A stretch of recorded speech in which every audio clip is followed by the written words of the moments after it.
much to lose.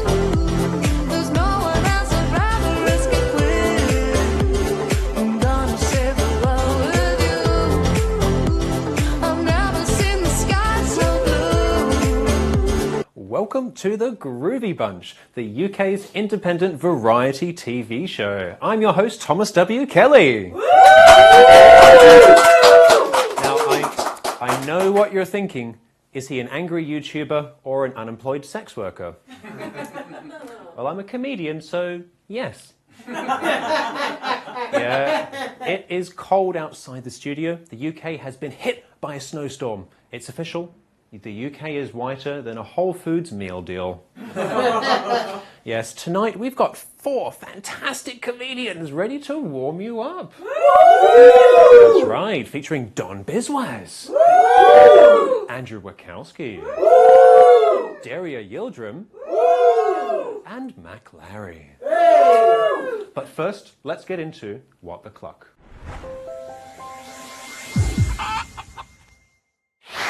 Someone asked me, "Are you a hipster?" No, darling, just depressed. See, it's less craft beer and more empty tears. Depression is a bit like penis size. Some have it shorter, others have it longer. Ding dong. But it's not about how big your depression is. It's about how long you can maintain it in a crowded room that respect your hard, throbbing emotions. Did I mention it's stormy weather outside? You know, the snow and ice closed 130 schools today, and that's just in Wales. So if you're in America and you don't know what Wales is, just imagine Canada, but in the UK. Instead of moose, it's sheep, and instead of cheap medicine, it's generations of economic oppression. Yes. What's the Welsh excuse for your late homework? My laptop's frozen, teacher. Like your sex life. See, the UK has got money problems in the budget and in the bum. You know, just think about Winnie the Pooh waking up after a bender. Sticky paws, empty jars, and a tattered Tory t-shirt that says, "No deal, no problem." Yo, his paws are sticky, knees weak, jars empty. There's crumbs on the shirt already, budget confetti. He's broke, but on the surface, he's all Brexit steady. To fix debts, he keeps on forgetting who took it out. House of Lords crying out. He opens his mouth, but now it's just sound bites. So let's talk about artificial intelligence. Chatbots that help us fake sincerity one funeral at a time. I am so sorry for your loss. Speaking of losses, anyone else miss out on the crypto boom? Am I right? Tough crowd at the wake. So I asked ChatGPT, how do I initiate sex with an actress that I've never met before? Respect your humanity, not just their IMDb credits. Yet Jeffrey Epstein is like, where's the fun in that? Yeah, AI changes so fast that no matter what I say, it's instantly outdated. You know, I may as well show you a video of Matt Damon mansplaining the Me Too movement. Hashtag not you, hashtag Damon cringe. You see, nowadays chatbots are free from companies like ChatGPT, Google, Microsoft, you know, the winners of the least likely to pay tax in your country award. I asked ChatGPT what it remembers about me the other day. You're a London-based comedian. You recently Googled how to cure toenail fungus. Yeah, forget that. And you're an insufferable mommy's boy who wants everyone to like you. Okay, stop. Yeah, just forget all that. But if a friend of mine was an insufferable mummy's boy, what's the best excuse for not coming into work today? All the roads are closed because of the snow. Plus, my face looks like a circus performer fucked a bag of makeup. Yeah, I can't say that. You're a white male. Just abuse your privilege and ask for a holiday.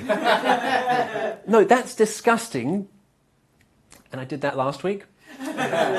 Sorry, you all look the same to me.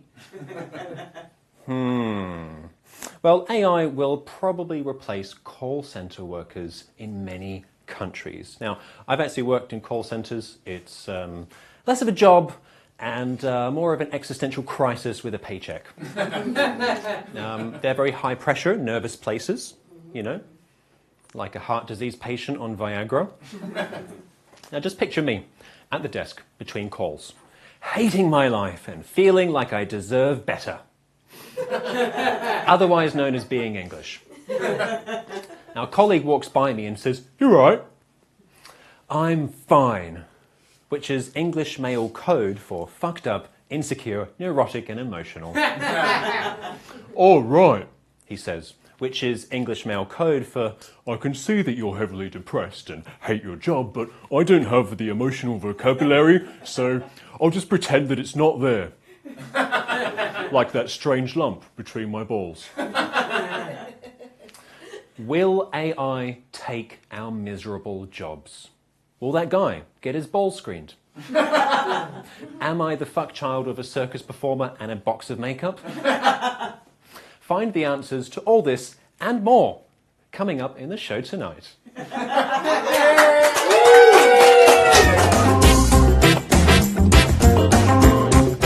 Tonight we are joined by a truly unique voice in comedy, with his sharp wit and insightful political commentary, and a talent for turning life's challenges into punchlines. Don Biswas has carved out a space all of his own.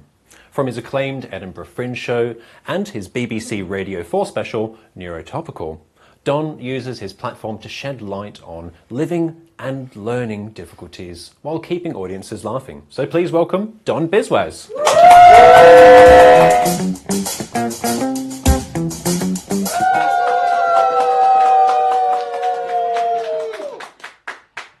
Hello there, my name's Don Biswas. I'll tell you two things about me. Number one, I've got a learning difficulty called dyspraxia, which among other things affects my organisation. I have a tendency to lose things all the time. Also true about me, as a member of the Asian community living in the UK, unfortunately I'm twice as likely to get stopped and searched by the police. But relax, I can turn these two negatives into two positives. Because next time I get frisked by a police officer, obviously, number one, they'll find out I'm not a terrorist. And number two, I'll find out where I left my keys. By the way, comedy isn't my only hobby. I like to try a different and new social activity every week. Other day, I took my friends to an escape room. Basically, I invited them to my overbearing Indian mother's house. Trust me, I've been trying to leave for 39 fucking years. I'll tell you the type of comedian I am. I am a left-wing socialist comedian. But I do corporate gigs because I'm broke and I need the money. Hashtag hypocrite. Now, last year I did a corporate gig for IKEA and purposely missed out some of the punchlines to the jokes, just to see how they'll fucking like it. I think the problem with society at the moment is we have a two-tier system. We have socialism for the rich, where this government here in the UK, even in America, all around the world basically, they'll do anything to help their rich friends. For example, not clamp down on tax avoidance. And then we have capitalism for the poor. We're helping the most vulnerable less and less in society. That's why we no longer have free university education. Luckily, my parents paid my tuition fees. I mean, I was home educated, so I'm surprised they charged me in the first place. I think one of the biggest issues affecting the world at the moment is what's happening in the Middle East. And people are too scared to speak out because they get mixed up with anti-Semitism and anti-Zionism. Now, let me tell you, anti-Semitism is absolutely abhorrent. Now, if you don't know what Zionism is, it's the determination for the Jewish people to have their own homeland. Israel, and I agree with that, but not at the expense of expelling Palestinians in Gaza. I don't believe in a religious nationalism, like my parents' homeland of India, where they had to flee their village because of religious reasons. Because everyone in that village was Sikh, and my parents were hairdressers. So that's the picture I've built up so far. I am brown, and I'm very left-wing. And all people have said to me here in the UK for the last couple of months is, Don, Do you condemn Hamas? Of course I do. Horrible terrorist organisation. But equally, I say, do you condemn the Israeli government? That's all I've been saying for the last couple of months myself, is do you condemn Hamas? Do you condemn the Israeli government? I even said it to my boss during my new daytime job. And do you know what he said? He said, Don, these are inappropriate questions for a pub quiz.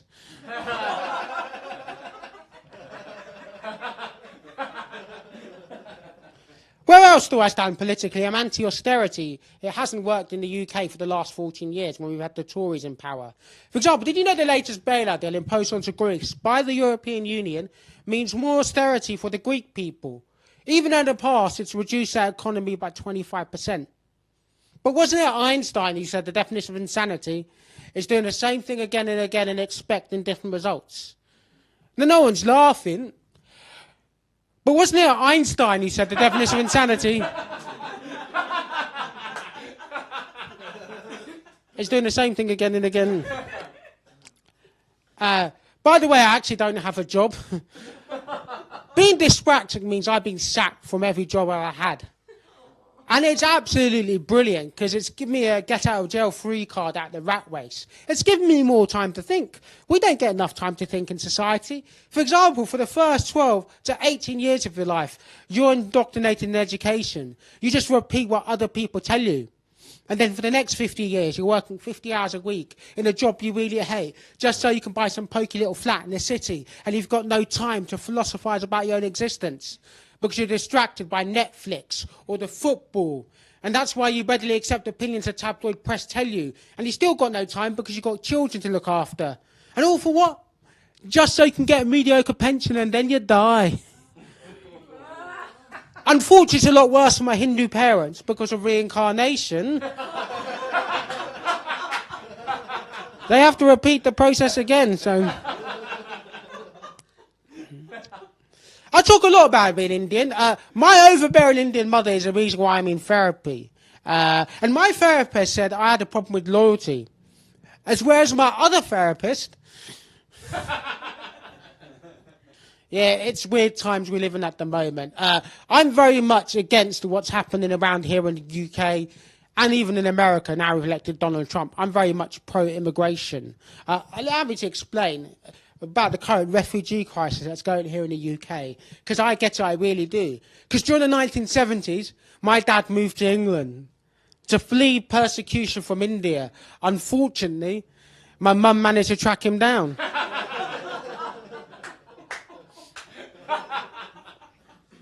I'll tell you a little bit about myself. I'm also slightly autistic.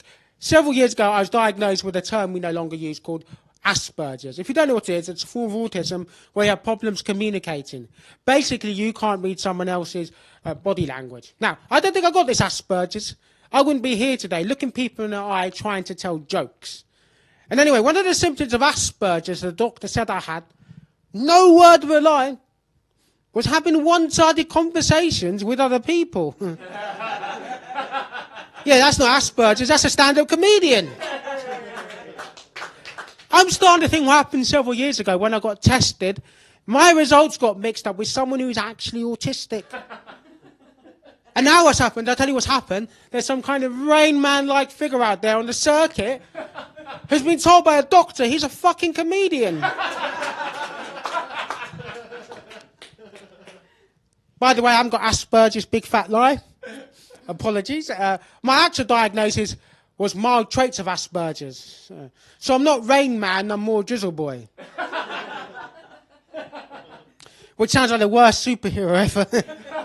Is it a bird? Is it a plane? No, it's a chubby Indian bloke. So as you can tell from the talking points so far, my comedy is ultimately about celebrating diversity. I think we should celebrate it wherever we can. Whether it's Black History Month, Dyspraxia Awareness Week, or even National ADHD Minute.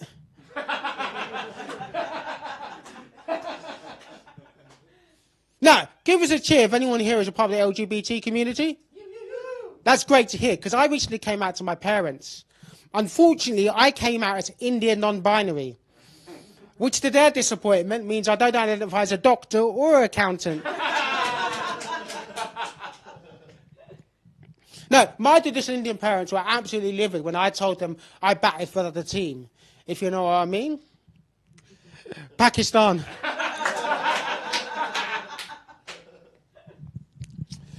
I talk a lot about politics, but I also love to watch TV. Give us a cheer if you're a fan of TV here. I was watching a TV program the other day called When TV Goes Horribly Wrong on Channel 5. And it turns out it was just Channel 5.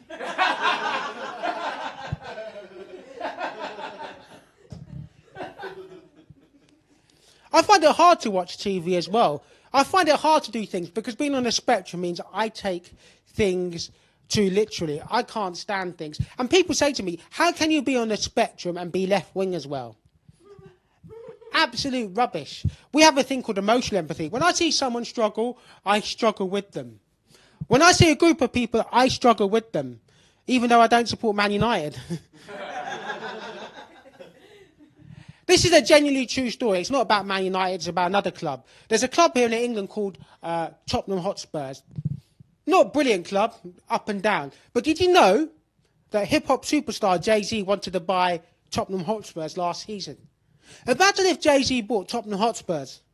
He'll have 100 problems now.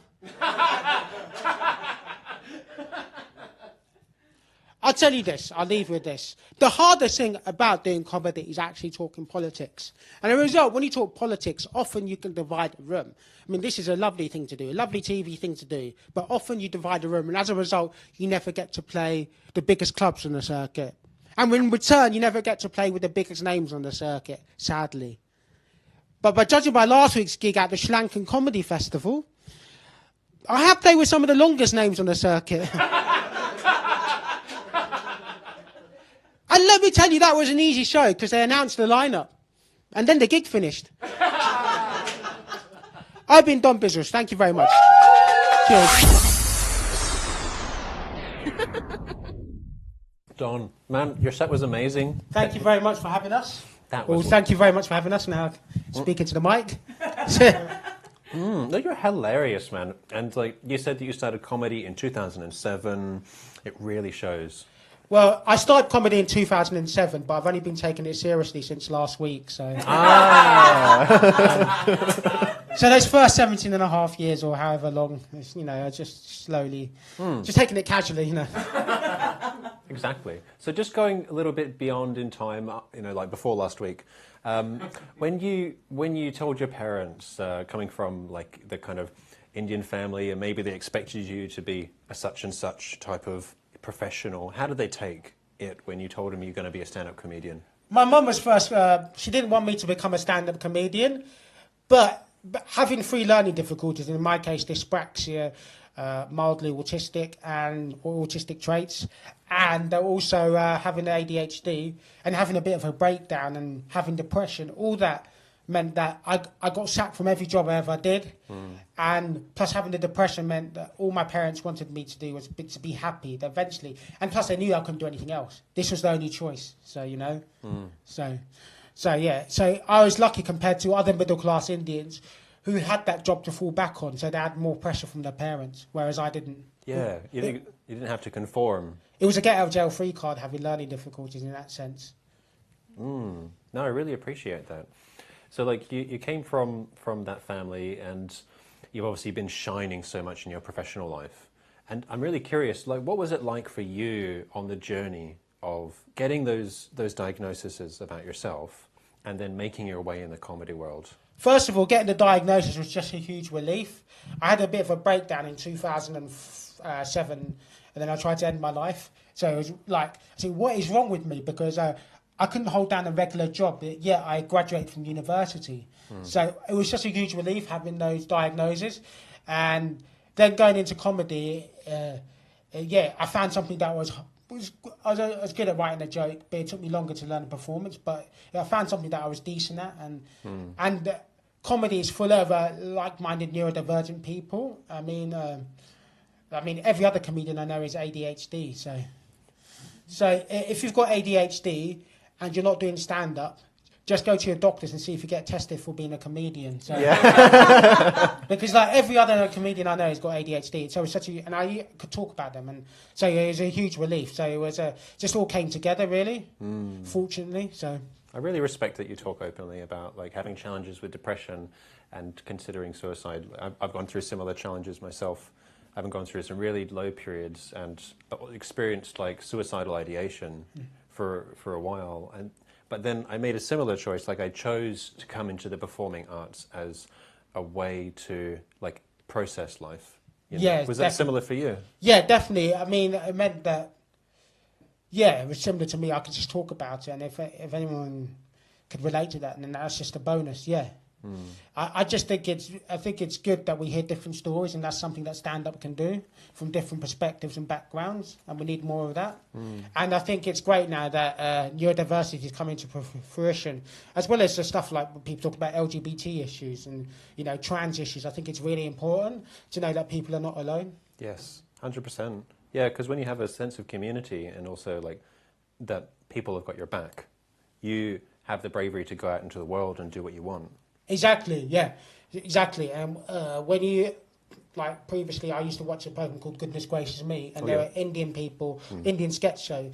So when Indian people were being funny on TV, thinking, I could do that properly. So yeah, so it's a good thing. So in a way, you're kind of now setting an example in the scene for the way that other neurodiverse or other people in the Asian community, can go forward and stand up comedy. What if there's young people out there watching this and they're feeling like they want to do what you do, what advice would you give them? Don't do it. I'm the only neurodivergent Asian comedian on the circuit. No, joke. No, what advice I would give? The best advice I got doing stand-up comedy is, first of all, if you're neurodivergent, just go there and do it. Don't expect anything out of it. Have a little bit of a plan if you want, but the best advice I got was from a comedian called Ivan Dambina. So if you're a neurodivergent or Asian or just anyone, go out there, just do stand-up, but the most important thing is just to enjoy it. That's the most important thing. Go out there, make friends. That's the reason. I'm doing this today. I don't hardly make much money from stand-up, but I still enjoy it, and that's why I'm still doing it. So that's the biggest piece of advice. Doesn't matter if you're neurodivergent or not. I really respect that. So, Don, looking forward to 2025, is there any gigs that you want to promote? I might be doing a few solo shows. So I've got www.donbiswascomedy.com, .co.uk. So go on there, subscribe. I'll put some mailing list out for some solo shows, look at my gig list, and that's it basically. Amazing. Cheers. I'm going to do that myself. Thank you very much. Cheers for that. Thank you, Don. Cheers. Thank you.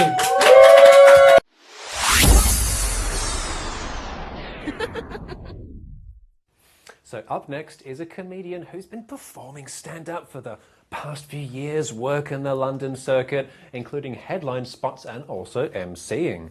He's got that conversational style, a relaxed stage presence that has audiences asking for more. Please welcome Andrew Rakowski.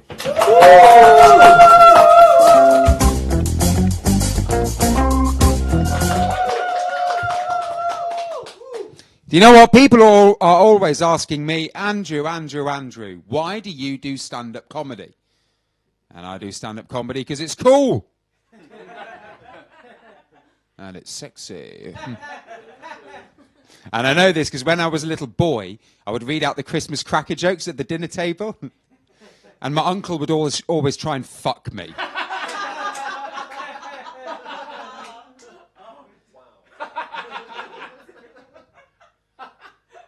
How you guys all doing? Good? Just doing my bit for men's mental health there. It's important. We've lost a lot of great men to suicide down the years. People like Ian Curtis, Robin Williams, Kurt Cobain, Adolf Hitler. I know as a man myself it's important, and I know as a man myself that the thing that we're most sensitive about is our willies. And that's why I like to do my bit for men's mental health, by paying compliments at urinals. People will walk in and I'll be like, hey man, nice ghoulies. Oh sir, may I just say, oh, what a shaft. Hey mate, your testicles, they're the besticles. But there is a stigma around men's mental health and men coming forward and talking about their mental health issues. And it's made a lot harder when the two most prominent male figures to come forward and address this recently in the British media have been Philip Schofield and Hugh Edwards. So girls, next time one of your male friends says they're suffering from mental health issues, check their fucking hard drive first, okay? I don't know if anyone saw Schofield on his island, did any of you? No, yeah. I didn't watch it myself, but I don't know what was more demoralising for him. They had to forage around in the dirt for food, water and fresh excuses. Or the fact he had to appear on Channel 5. Also, by the way, he was only on that island for 10 days. He looked like shit, didn't he? 10 days. His hair had grown long, he'd grown a beard, everything. Ironically, now it looked like he was the one that needed to be groomed. Not the biggest story, though, is it? The Philip Schofield thing. We all know what the biggest one was. Jimmy Savile. I'm telling you guys, kids are more scared of Jimmy Savile than Gloria Estefan is of rhythm. Nice to know we've got a room full of Estefans in. Nice. There was that programme, The Reckoning, as well, that biopic about Jimmy Savile.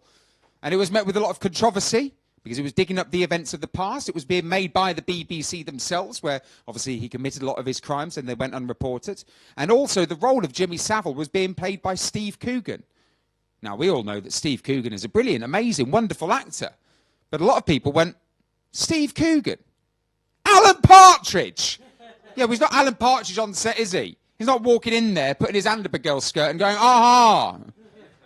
I actually watched that with my girlfriend, The Reckoning, and we had a few drinks, and she got a little bit carried away. She started trying to guess who his next victim was. She got quite drunk. Jimmy would walk on set and be like, hey, watch out, mate. Jimmy's behind you. He's going to finger you. I was like, Lucy, that's the Archbishop of Canterbury. You had the Russell Brand scandal as well. It's hard to keep on top of all these scandals, isn't it? But if you remember with the Russell Brand one, Dispatches announced a week before on social media that they were going to be airing a special documentary on Saturday night which was going to highlight the misdemeanours of a prominent male British celebrity.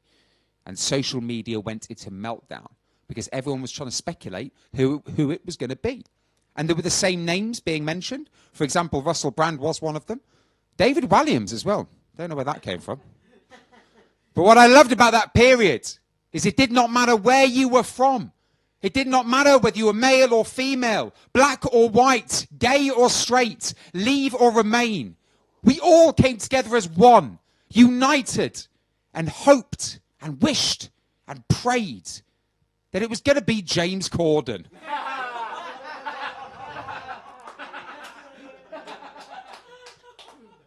Remember when that news came out, like at the start of last year, that it was rude to someone in a restaurant? And then all you heard for the next couple of weeks in the media were loads of stories about people coming forward saying how much of a prick James Corden is. I love that. That was like a Me Too movement, but just for James Corden. I've been Andrew Rakowski. Thank you very much.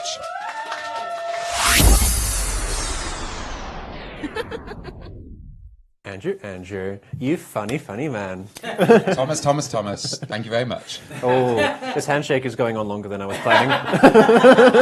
I've enjoyed it. Let's keep the interview like this. Yeah, this is good. Let's do a cool exit. Yeah, I think that's what it feels like to be a hipster. Oh, thank you very much. Now I've sampled that. Thank you. Yeah. So, Andrew, you were telling me back set about some of your comedy influences growing up, and one in particular tweaked my ear when you were talking about listening to comedy sets on a cassette tape in the car. Was it Blackadder? Yeah, so when I was like growing up as a kid, I didn't like, you know, when people talk about they like certain bands because their dad introduced them to them, or certain music because their mum used to listen to it. For me, it was like I didn't come from a musical family. Like the Beatles, we listened to a lot. But apart from that, it was all the classic BBC comedies. Right. So, for example, we used to have cassettes in the car of Fawlty Towers and Blackadder and just listen to them. We had all of the old VHSs and stuff. Like, I still stand by today that some of the old school like British sitcoms are phenomenal. Like, I think Some Mothers Do Have Them is like still to this day, it's still like proper funny, and it's aged quite well as well. So go watch it if you haven't. Yeah, I feel like you could educate me on some of these things here. Yeah, Michael Crawford, Frank Spencer. Okay. Yeah. Some Mothers Do Have Them. I mean, other people agree it exists. I should probably Google it as well. It does exist. With your vacant expression, I start to question myself, did it exist? So that's why I was looking at Don for, does it exist? Did my childhood happen? And it did. No, it's just that I'm an AI. Okay. Yeah, I'm just glitching a bit. So, like, we were talking as well about, like, the pressures of being a stand-up comedian and, like, running the whole show. Because it's not just the 10 minutes of glory that you come up here and delight us with, which you did, totally blow us away. But it's also, like, you're your press agent, you're your own director, you are your own publicity agent, you're your own booking agent. So it can take a toll every now and then. And, like, I appreciate a good chat about mental health, and I heard it in your set as well. Have there been times which you found it challenging, and how did you push through that? Stand-up or just in general? Yeah, the whole kit and caboodle. Yeah, like stand-up is tough. Everyone's going to attest to it. That it's a very tough industry. That those rewards sometimes can be minimal. You don't know when they're going to come along. But for me, it was a case of so I did my first ever gig in 2010, and it was part of a college variety thing, and I'd always wanted to do stand-up, so I decided to test it at this little variety show and stuff. And then I don't think I did I did my second gig 2 years later, and then I did my third 2 years after that. And so for me, I classed myself properly doing stand-up post-COVID, because my thing when lockdown hit was I was like, why do I keep on doing this thing? Like, if I did one gig, I'd be like, whew, that gig I did earlier this year and stuff. And then I was like, if you're going to do something, you've got to do it properly. Like Don attested to earlier, for advice for comedians and stuff, you just got to go for it, you got to do it. If you're doing it for fun and you want to do, 3 or 4 gigs a year so your mates can come along, have a bit of a night out after, you do that, and there's nothing wrong with it. But if you want to take it serious, you've got to do it, you've got to do the rough gigs, you've got to travel, and then sometimes you get really enjoyable moments in it as well. How do you pick yourself up after you have a bomb night? I think, do you know the worst one I ever had? And it wasn't even because I could take not being funny and people not finding you funny. I did a comedy knockout show, and I'm not going to mention the name of the comedy club or where it was, because I would quite like to do it again. That's why. So I did a comedy knockout show, and people came up, 2 comedians kept on coming up, and they were basically clapped off by the audience. And at the end, it was oh, would you like this person or that person? The person with the loudest applause got through and stuff. And I was the last one out of all the sets of people to get up.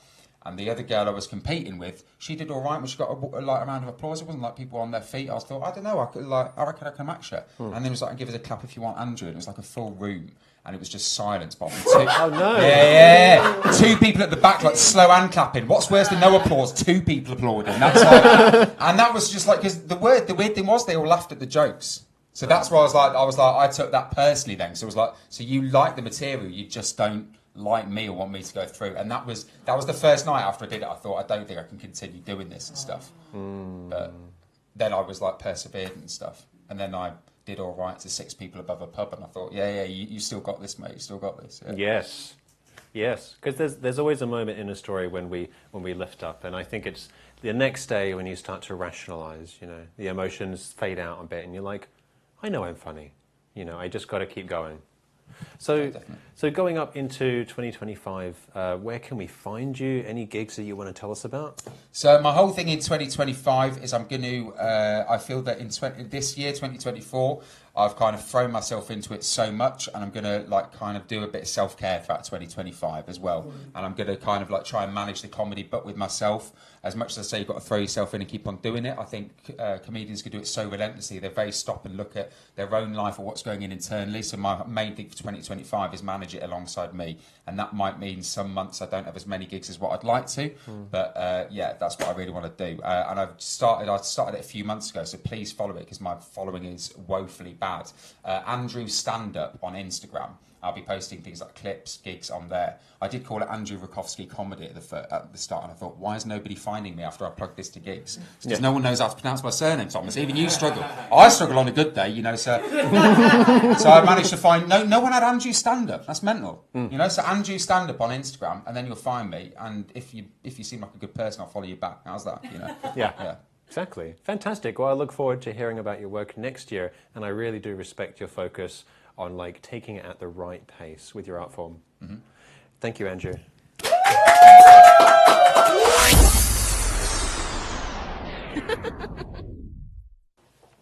So next up is a tantalizing Turkish talent, a mirthful comedian and a soulful poet. She's also one of the new hosts to join Groovie Comedy. So please welcome Derya Yildirim.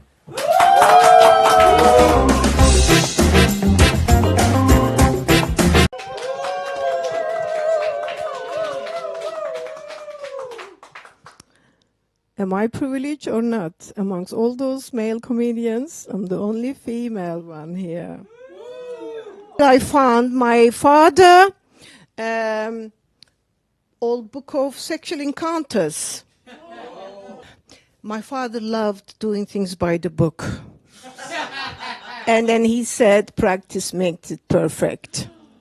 As a woman, Turkish woman, the sex doesn't exist before marriage, so we are completely disassociated from our south region area, and I didn't even know what vagina means, and my mom used to give us a pet name, say, kukush. And the last gig, the MC thought it was couscous. She was vegetarian, and I don't think that she will look at couscous. She won't eat it anymore. So, I wrote a poem. And my poem, I was torn between two names. And one is vaginas with borderline personality disorder or schizophrenic vaginas. So, I would like you to decide. I'm going to take my jacket off to read my poem. Oops, I've got a penis right now. I want to show my t-shirt. Uterus. No uterus, no opinion. I take my poem out from the safest place of woman. This poem is more utilized than my kukush. So it's been read many, many times. Oh, what a lovely trio you are, mothering labia majora. Playful clitoris from the hood.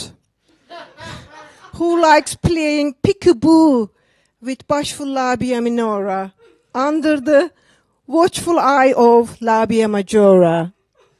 What can I say, labia minora? Your lips makes roses jealous with envy. They are hidden amongst the lush bushes of labia majora, waiting to be discovered in anticipation. But beware, those bushes are painfully thorny, creates curiosity amongst many who try to get into the knickers you hide.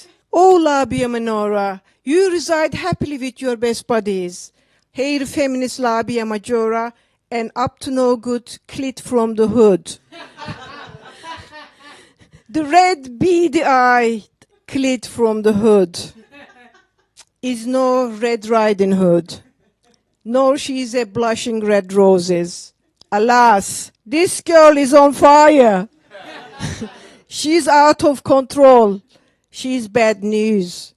Has no fear of the big bad wolf. Oh, why, labia minora, your lips trembles like a willow tree in the wind. Your strong walls are like an ancient castle, looks like a mighty fortress, surrounded by thorny roses, that fended of many frogs wannabe prince.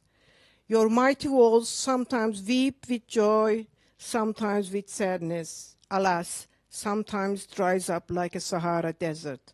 Oh, what a crybaby you are, Labia Minora. What would you do without your best buddies, Yin and Yang, the terrible twos? By the way, where the fuck did you hide G-spot? I've been looking for it for ages. That's my time. I and my cuckoos will depart.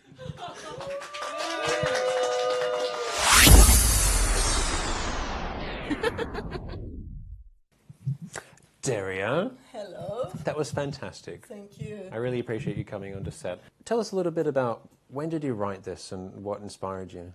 Okay, I started comedy 2019. I was exploring the areas of myself, how to make it funny, and also I work for a women's organizations, and myself coming from a very oppressed background, and I wanted to make it funny, my experience. So I don't know, it just dawned to me. I just start writing. I usually write when I'm asleep. I wake up and write, and yeah, I don't know. It's just sometimes it's like you go into a trance and you write it. Yeah. And when you read back, you say, "Oh, did I write this?" Yeah. Yeah, catching, it's like, I could describe it like a tennis ball. All of a sudden you get a feeling that there's a poem coming. All you have to do is just get yourself to the page and catch that ball. Yeah. And I, you know, there are a lot of women suffers from sexual dysfunction and vaginismus, and you know, so I thought, how can I make this funny? Not undermining it, but also create an awareness. I appreciate that. So you mentioned working in women's organizations. Yes. Can you talk about that? Because I sometimes I think that I was born feminist, because I was always, as far as I remember myself, for justice and against injustices in society, especially women, and very a child.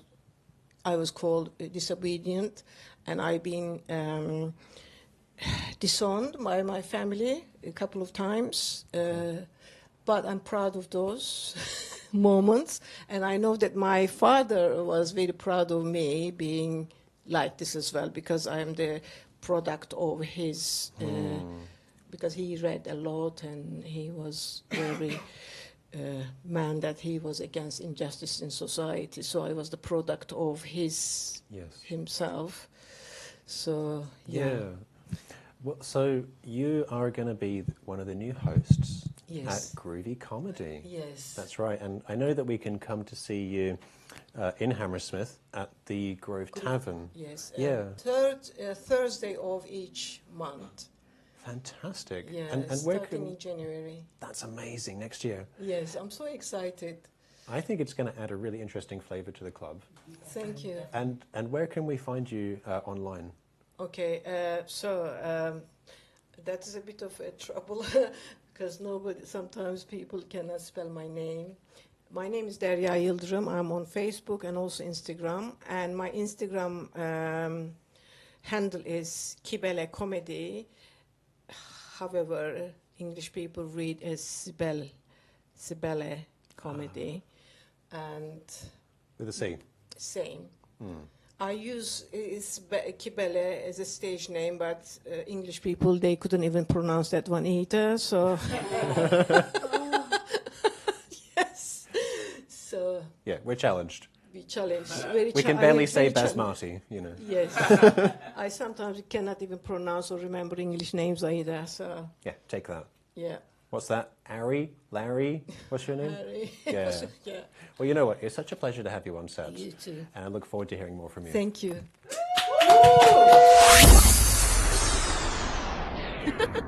To close the show, we have a comic from Cape Town who delivers laughter that transcends borders. With a dynamic presence honed on both the London and the Cape Town circuits, he is competing in the Stand Up Club's 2024 New Act semi-finals. So please welcome Mac Larry.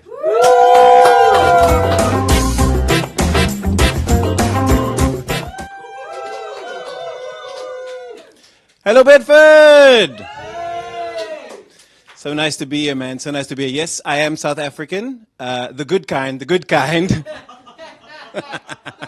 Always have to make that clarification, you know what I mean? I've been living in London for about 8 years now. And I knew that if I wanted to be successful in this country, I would have to work hard, stay focused, but most importantly, get a British woman pregnant! And I did it, you guys. I made it. I made it. I have my very own little British baby. We have a great relationship, you know. Like she calls me Dada or Baba, and I call her like Parsi or Passport. Or when she's naughty, I call her Little Colonizer. You know what I mean? You gotta. Who's my little colonizer? You're my little colonizer. Ah, give that back. Give that back. You gotta teach them young, you guys. You gotta teach them young. I'll never forget, you know, the day she was born, I looked straight into her beautiful little eyes and I thought, wow, you are so white. Like, you look like the ghost of Orgasm Past. You know what I mean? Like, oh, you should have pulled down.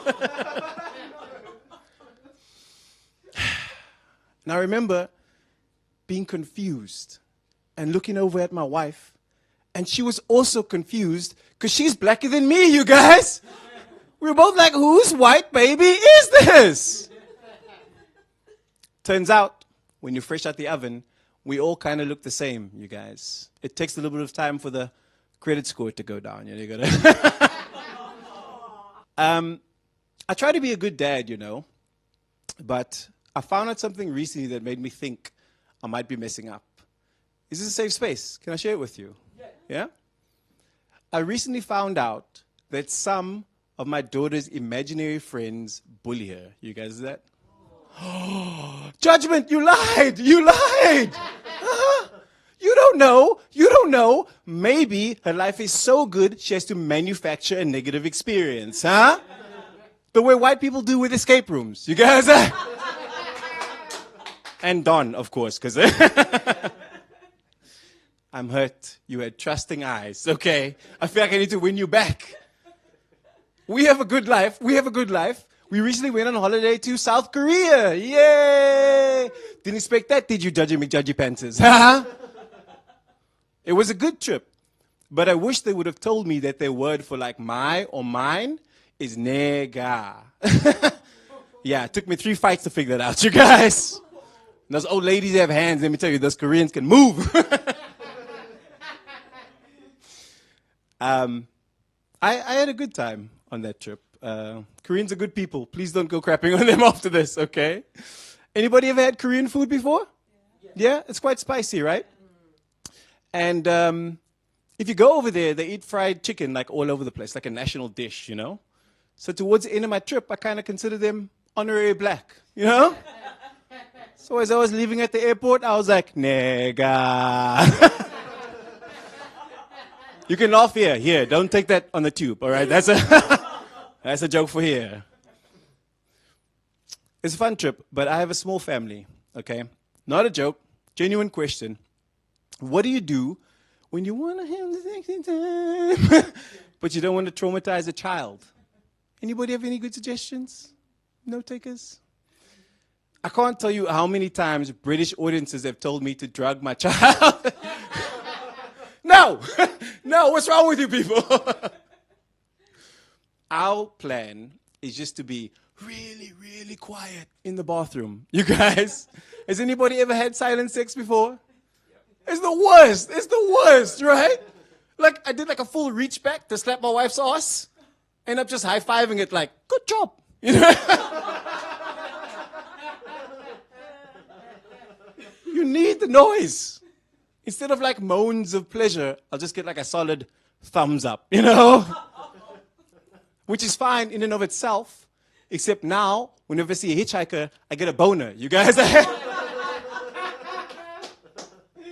I need a better plan, man. I need a better plan. What were we watching the other day? The Little Mermaid. Do we know anything about the new Little Mermaid, you guys? Yeah? What do we know about her? She's black. She's black, yeah. You'd be surprised. A lot of British audiences go, she's got curly hair. She's black. And I love the fact that she's black, you guys. Because representation matters, right?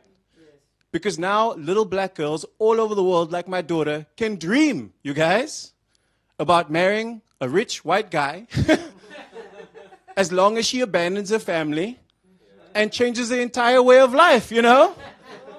Like a Meghan Markle of the sea, if you will. I've been McLaren, you guys. You've been awesome.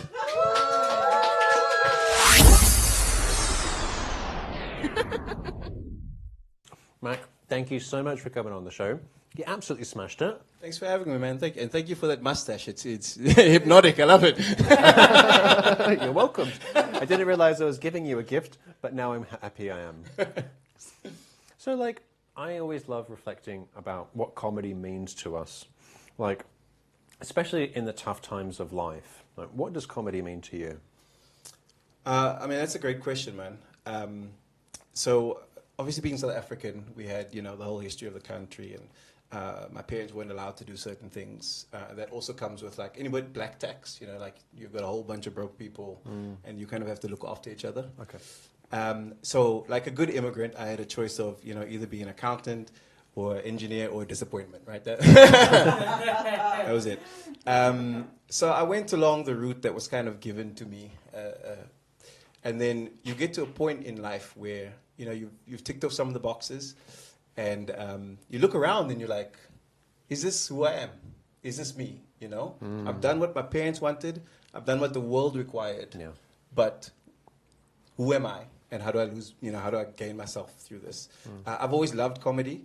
I've always wanted to be a comedian. So this is me just trying to express myself the way that I can't. Like now, the day job feels like the imposter, and then, the comedy feels like the real version. So, yeah, that's what it means to me. Yeah, it's interesting going between, like, the stage and then going to, like, a #normal job. Yeah. Because I experience it in my day job where I'm, like, working with farmers and stuff, and then I think about what I was doing last night. I perform as a drag queen as well. I'm like, these two worlds shall never cross. Yeah. Well, I'll be honest. Sometimes I forget and I make some jokes, and then I'm in HR's office like the first. I've been there a few times. I've had some policies written about me, actually. Really? But, yeah. Apparently, they get very specific if they want to. But yeah, you live and you learn. I've had to learn how to separate the two worlds. But every once in a while, there's some crossovers. Some people will come watch a show, and they'll be like, "Oh, cool! Now I don't have to take you seriously ever again." It works out sometimes. Because like comedy also has the other side, apart from like having fun and making people like see different perspectives. Also, like there can be tough nights, and you can bomb as well. Like, have you got a favorite bomb story? I mean, there's several. Look, one of the issues I have coming here in this country is race is such a part of like the social structure in South Africa because of apartheid that it's very open and you can talk about it and you don't have to like dance around. Whereas in the UK, I've had to learn to, I mean, you saw the set now, it's a little bit of in and outing, right? Yes. So I've had plenty of bombs, it's a short story. But my favorite bomb was just when lockdown like ended and then you came in. And then they had like those open air like shows. I remember, yeah. The crowd was like 15 meters away. There was like a barbecue in the back. The wind was howling. They were like, "Huh?" I swear this is funny if you could hear me. It was just 10 minutes of crickets, bro. Just like staring. I had one audience member that gave me like a pity laugh. And I was like, thank you. But generally, I try and lean in on bombs. Like if it's going badly, I'm like, well, now I'm going to enjoy this. And just any thought that comes to my mind is going to be here. And then it feels like better because you're like, oh, well, it wasn't my best stuff. You know? Yeah. Yeah. Yeah, lockdown gigs were tough. Oh, I my goodness. did a couple of those.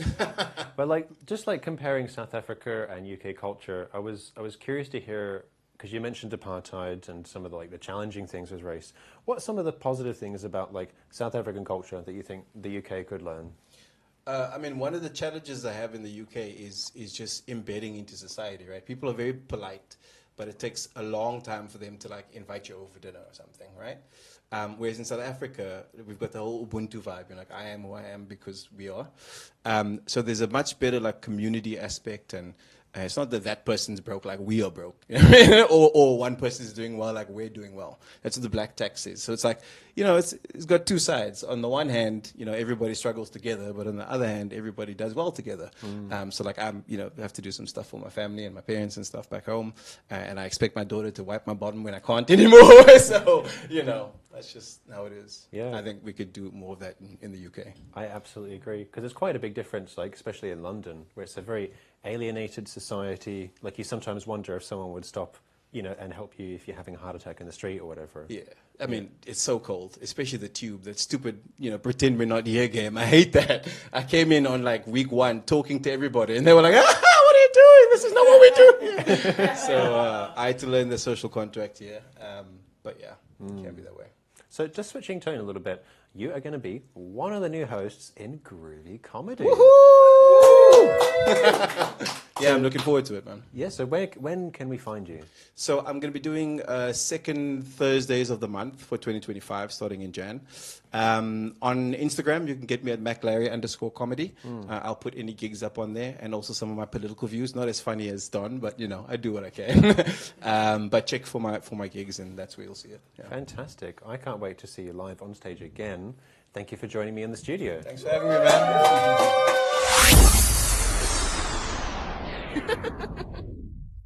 Well, from all of us here at the Groovie Bunch TV show, we're very grateful for you joining us here, and I'd like you to thank our fantastic entertainers for tonight, including Don Biswas, Andrew Rakowski, Derya Yildirim, and of course, Mac Larry. Well, I've been your host, Thomas W. Kelly, and this is the last episode of the season, and I'd just like you to know that you are fucking fantastic.